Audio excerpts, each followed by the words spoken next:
के पास गए और नारायण भगवान को कहा कि हे नारायण भगवान, आप कृपा कीजिए।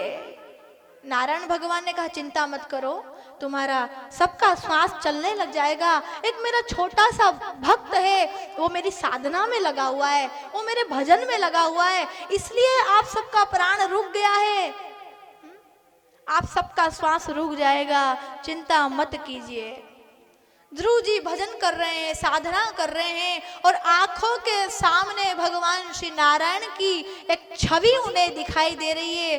भगवान गरुड़ पर सवार होकर के आए और ध्रुव जी का ध्यान हृदय में जो झांकी थी उसी के ऊपर ध्यान था। ध्रुव जी का जो हृदय में झांकी थी और भगवान नारायण उसी झांकी में ध्रुव जी के सामने प्रकट हुए। बोलिए नारायण भगवान की जय।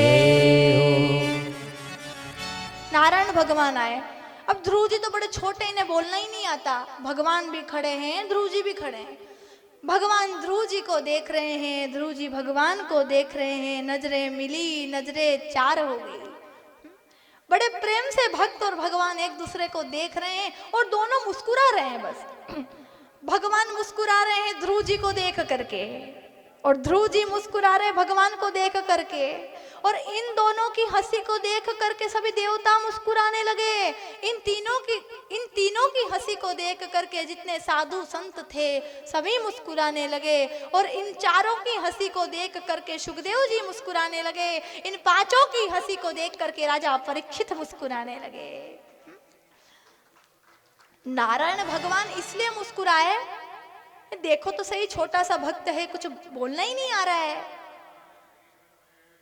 और ध्रुव जी इसलिए मुस्कुरा रहे हैं कि मैं क्या मांगू, मुझे मांगना ही नहीं आ रहा, मैं क्या बोलूं, कहने को कुछ है ही नहीं।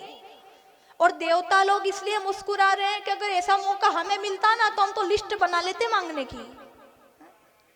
परीक्षित जी इसलिए मुस्कुरा रहे हैं कि हे सुखदेव जी, आपने कथा के माध्यम से दर्शन मुझे भी करवा दिया। और सुखदेव जी ने कथा करके परीक्षित जी को सुनाई, वो इसलिए मुस्कुरा रहे हैं। और सारे साधु संत इसलिए मुस्कुरा रहे हैं कि धन्य हो परीक्षित, धन्य हो परीक्षित कि सुखदेव जी जैसा वक्ता मिला, तुम्हें सुखदेव जी जैसा वक्ता मिला, इसलिए मुस्कुरा रहे हैं। अब देखो, जिस व्यक्ति पर परमात्मा की कृपा हो जाती है ना, भगवान की कृपा हो जाती है ना, तो लंगड़ा लूला भी पहाड़ चढ़ जाता है। भगवान की कृपा हो जाती है ना तो गूंगा भी प्रवचन करने लग जाता है। भगवान की कृपा हो जाती है ना तो गूंगा भी प्रवचन करने लग जाता है, और भगवान की कृपा हो जाती है ना तो लूले लंगड़े भी पहाड़ चढ़ जाते हैं। भगवान की कृपा हुई, ध्रुव जी के सामने खड़े हैं और अपना शंख भगवान ने ध्रुव जी के गाल से टच किया। संपूर्ण वेद वेदांतों का सारा जो सार था सब ध्रुव जी के हृदय में वो ज्ञान प्रस्फुटित हो गया। पूरा ज्ञान प्राप्त हुआ ध्रुव जी को। भगवान ने शंख छू दिया गाल से, वेद वेदांत का सारा ज्ञान ध्रुव जी के हृदय में प्रकट हो गया।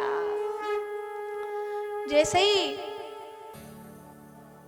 ध्रुव जी को कहा भगवान ने, ध्रुव जी कि ध्रुव बेटा तुमने साधना की, तपस्या की, कुछ मांग लो।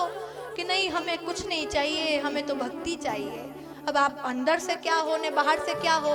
भगवान ने सोचा कि देखो तो सही, ये भक्ति करने थोड़ी आया था, ये तो इसलिए आया था कि कुछ भी हो जाए सुरुचि को गद्दी पर बैठ के दिखाएंगे। भक्ति करने थोड़ी आया था, ये तो इसलिए आया था कि कुछ भी हो जाए लेकिन सुरुचि को गद्दी पर बैठ के ही दिखाना है। सोचो, अपने बाप ने कभी गोद में नहीं बिठाया और परब्रह्म ने आज गोद में बिठा लिया। भगवान ने गोद में बिठा रखा है ध्रुव जी को, नन्हे से ध्रुव से बातें कर रहे हैं। अपने बाप ने कभी नहीं बिठाया और आज परब्रह्म परमात्मा ने, जगत पिता ने, उस पुरुषोत्तम ने गोद में बिठा रखा है। सिर पर हाथ फेर रहे हैं और लाड़ लड़ा रहे हैं कि मांगो। नहीं प्रभु मुझे तो कुछ नहीं चाहिए, मुझे तो भक्ति चाहिए, लेकिन आए थे इसलिए कि सुरुचि को बैठ के दिखाएंगे गद्दी पे। भगवान ने कहा कि तुमको मेरी भक्ति प्राप्त हो गई है, तुमको तो मेरी भक्ति प्राप्त हो गई है, अब तुम जाओ और राज्य करो। मीराबाई ने कभी कॉलेज का मुख नहीं देखा, लेकिन आज उनके साहित्य पर लोग पीएचडी करते हैं। ये किसकी कृपा से?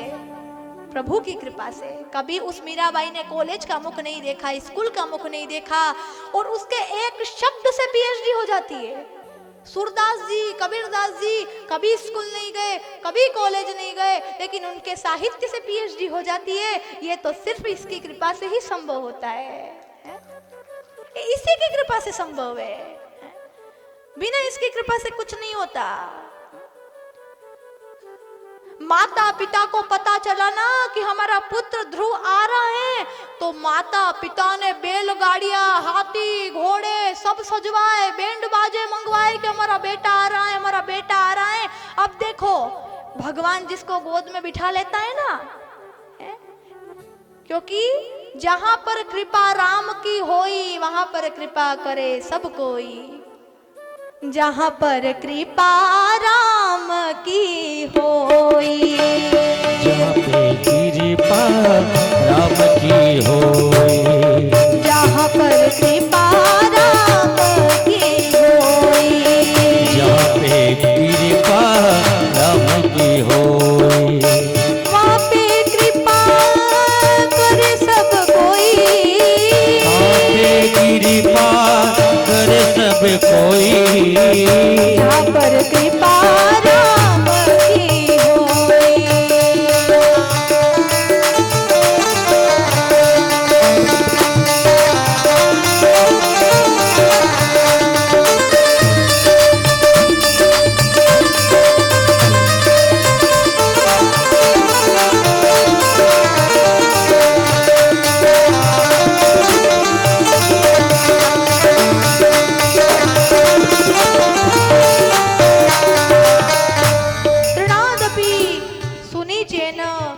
तरोरिव सहिष्णुनः अमानीना मानदेन कीर्तनीय सदा हरिः।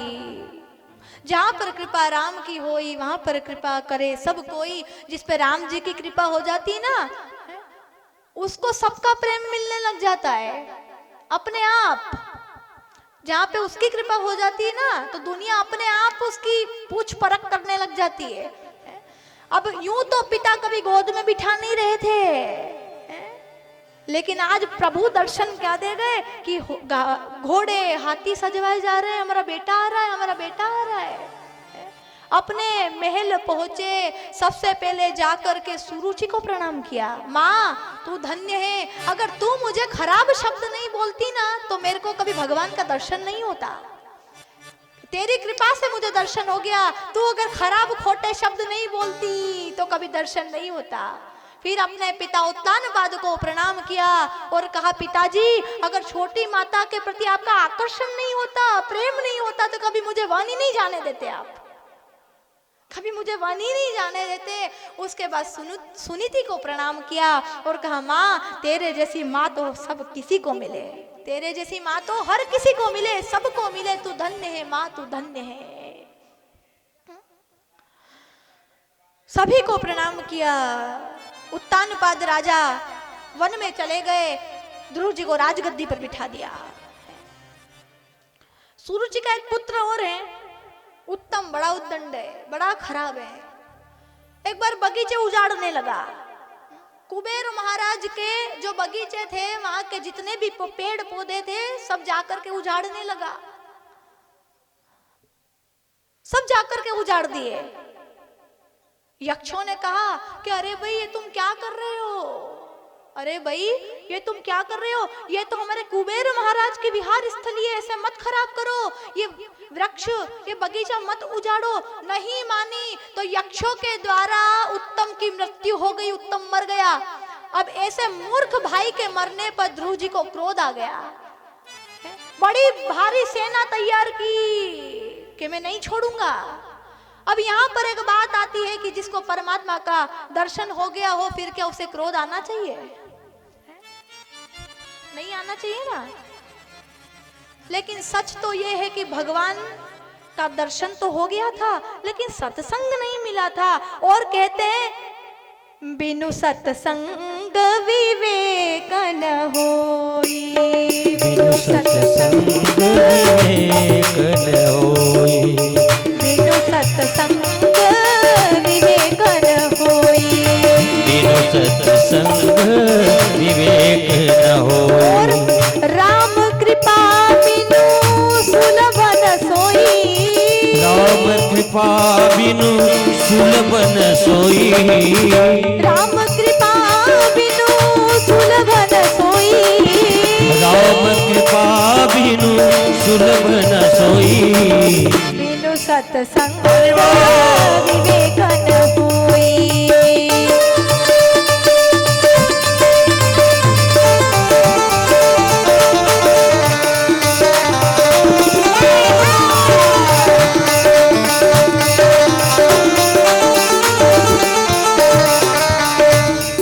बिनु सत्संग विवेक न होई के यानी परमात्मा का दर्शन तो मिल गया था पर सत्संग नहीं मिला कभी इनको, इसलिए इन्हें गुस्सा आया। और सत्संग का मिलना तो बहुत जरूरी है। फिर स्वयंभू मनु स्वयं आए और उन्होंने ध्रुव जी को खूब समझाया कि बेटा जिसको भगवान का दर्शन हो जाता है ना उसको बहुत ध्यान रखना चाहिए, संत को हमेशा करुणावान होना चाहिए। बेटा ये जो तुम कर रहे हो एक उद्दंड भाई के लिए तुम यक्षों को मारोगे है? कि तुम्हारा जो भाई था वो गलती कर रहा था, एक उद्दंड भाई के लिए तुम यक्षों को मारोगे, ये कहाँ का धर्म है? क्रोध मत करो बेटा, संत को तितिक्षु होना चाहिए, संत को करुणावान होना चाहिए है?